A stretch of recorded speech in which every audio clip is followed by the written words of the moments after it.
More than half of victims of violent crime don't even call the police in the first place. They prefer nothing to everything we have to offer. The vast majority of crime survivors' pain goes unhealed. What the existence of restorative justice means is that we can no longer pretend we don't know what else to do. As a country, we're really good at punishment. It's passive, it doesn't require people to act, to think, it certainly doesn't require them to change.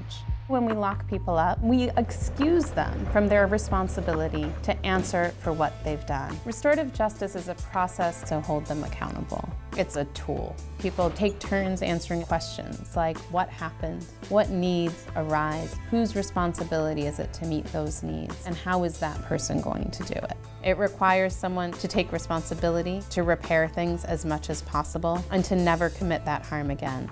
This isn't about feeling sorry, it's about doing sorry. Things like go to school, get a job, pay restitution, apologize, do community service.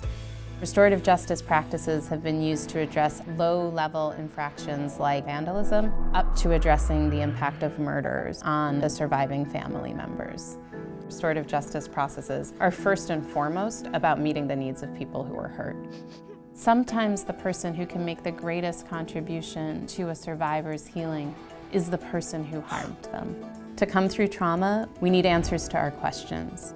To say, my life was never the same after you hurt me like that. Crime survivors want the most safety possibly available. So if incarceration actually produced safety, we would have the safest country in human history. That's not what we have. The core drivers of violence are shame, isolation, an inability to meet one's economic needs, and exposure to violence. And we bake those into prisons to try and keep people from committing further violence. Incarceration exposes people to exactly the things that increase the likelihood that they'll go on to harm others. People who are hurt deserve a process that will help them heal. People who are responsible for crime have an obligation to be accountable for that. All of us deserve responses to crime that actually make us safer. Our current criminal justice system doesn't deliver any of those, and restorative justice at its best delivers them all.